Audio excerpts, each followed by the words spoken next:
Anda kembali di Anju Sore bersama saya Diandra Mukni. Pemirsa, Basnas Jawa Barat membantah telah melakukan kriminalisasi terhadap mantan pegawainya Triyanto yang telah ditetapkan sebagai tersangka dugaan membocorkan dokumen rahasia. Menurut pihak Basnas Jabar, pemecatan tersangka dilakukan sebelum tersangka mengungkap dugaan korupsi di Basnas.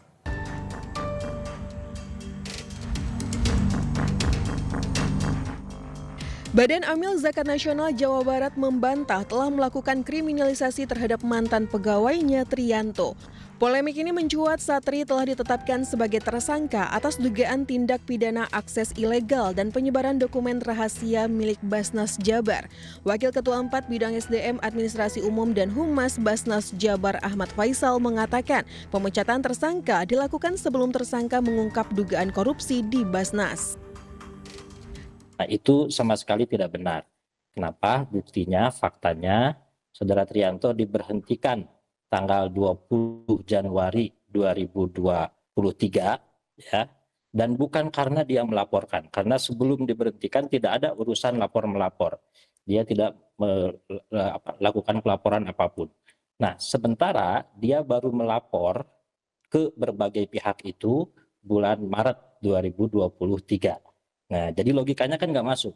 Jadi logikanya kalau misalkan dia dipecat karena melaporkan lah, dia dipecat dulu, baru dia melapor kemana-mana. Mungkin karena nggak terima diberhentikan, nggak terima di PHK, dia mulailah mengorek-ngorek. Gitu ya, itu satu. Jadi itu fakta yang sebenarnya begitu, buktinya ada jelas. Sementara Menteri Agama Nasaruddin Umar enggan berkomentar ketika dimintai tanggapan terkait dugaan korupsi di Basnas Jawa Barat. Pak Menteri, izin terkait dengan dugaan korupsi Basnas, Pak Menteri. Apa tanggapannya? Apa? Basnas Jawa Barat, Pak Menteri. Oh, belum ikuti perkembangan. Sebelumnya polisi menetapkan mantan pegawai Badan Amil Zakat Nasional Jawa Barat Triyanto sebagai tersangka dugaan membocorkan dokumen rahasia. Kasus bermula saat Yanto melaporkan dugaan korupsi dana zakat senilai 9,8 miliar rupiah dan dana hibah APBD Pemprov Jawa Barat senilai 3,5 miliar rupiah. Namun polisi malah menjerat Yanto dengan tuduhan melanggar Undang-Undang Informasi dan Transaksi Elektronik. Tim Liputan iNews melaporkan. Pemirsa, Kejaksaan Agung membuka peluang memeriksa Nadiem Makarim terkait dugaan korupsi pengadaan laptop bernilai 9 triliun rupiah. Saat ini sudah ada 28 orang saksi yang diperiksa oleh Kejaksaan. Satu hal yang pasti, saya akan berjuang untuk kemerdekaan. Kejaksaan Agung membuka peluang memanggil mantan Mendikbudristek Nadiem Makarim terkait kasus dugaan korupsi pengadaan laptop yang dinilai tidak efektif sebagai sarana pembelajaran. Hal itu disampaikan oleh Kapus Penkum Kejaksaan Agung Harli Siregar. Menurut Harli, hingga kini sudah ada 28 orang yang dipanggil dan diperiksa sebagai saksi atas kasus ini. Tak menutup kemungkinan, jika dibutuhkan maka Kejaksaan Agung akan memanggil Nadiem Makarim. Adanya dugaan korupsi ini kan adanya di Kemendikbud. Ada kemungkinan mantan Menteri Pendidikan ini dipanggil Pak Nadiem ini, Pak. Nah, kalau pertanyaannya demikian, maka siapa saja pun, ya, jika memang itu menjadi kebutuhan dalam penyidikan ini, kebutuhan penyidik, maka pihak-pihak yang terkait yang bisa membuat terang tindak pidana ini tentu bisa saja dilakukan pemanggilan dan permintaan keterangan. Karena tujuan penyidikan adalah membuat terang dari tindak pidana dan menemukan tersangkanya.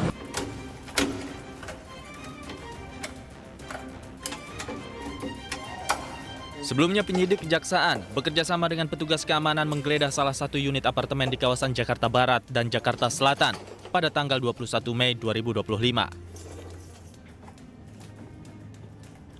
Dalam penggeledahan, penyidik menyita sejumlah barang bukti berupa dokumen dan elektronik. Diduga kerugian negara akibat proyek pengadaan laptop Chromebook itu mencapai 9,9 triliun rupiah. Dari Jakarta, Helmi Sajangbati, iNews melaporkan. Pemirsa, Polresta Sleman Yogyakarta memastikan Kristiano Tarigan, pengemudi sedan maut menggunakan plat nomor palsu saat menabrak Argo Eriko Avandi hingga tewas. Namun saat mobil diamankan di kantor polisi, seseorang mengganti plat mobil dengan yang asli. Orang tersebut kini diperiksa polisi guna proses hukum selanjutnya. Inilah video amatir yang menunjukkan kondisi mobil sedan mewah yang dikemudikan oleh Kristiano Pangarapenta Tarigan, mahasiswa UGM yang menabrak mahasiswa Fakultas Hukum UGM.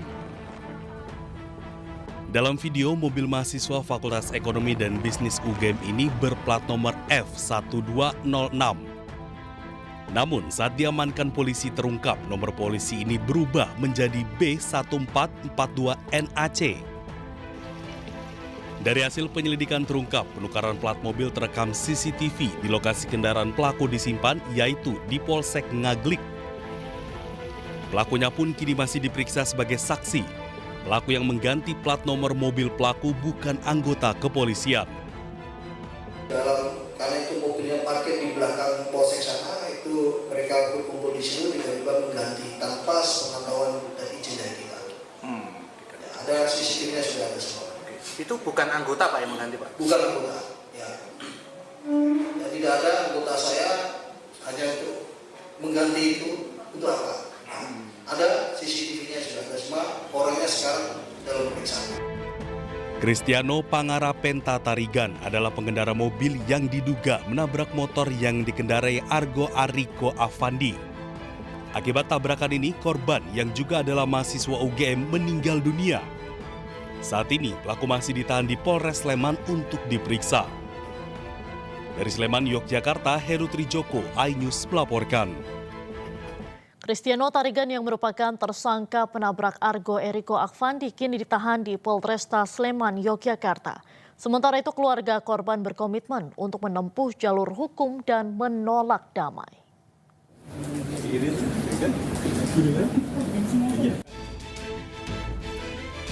Warga mahasiswa UGM yang menjadi korban tabrak lari menolak damai dengan pelaku Kristiano Tarigan. Melina, ibunda almarhum Argo Eriko, ingin kasus ini diusut tuntas sesuai dengan hukum yang berlaku. Ia juga meminta pendampingan hukum kepada Kantor Pusat Konsultasi dan Bantuan Hukum UGM untuk mengawal kasus ini hingga tuntas. Yang jelas bahwa memang anak saya itu anak yang baik, sopan, pintar, dan juga dia sangat berkontribusi banyak bagi orang lain dan bermanfaat. Itu aja yang saya yakin. Gitu? Sebelumnya, polisi telah menahan Kristiano Tarigan yang merupakan tersangka penabrak Argo Eriko Afandi di Polresta Sleman, Yogyakarta. Ia ditahan setelah sempat menjalani pemeriksaan di Mapolresta Sleman dengan status tersangka. Akibat perbuatannya, Kristiano Tarigan terancam hukuman 6 tahun penjara. Tim Liputan iNews melaporkan.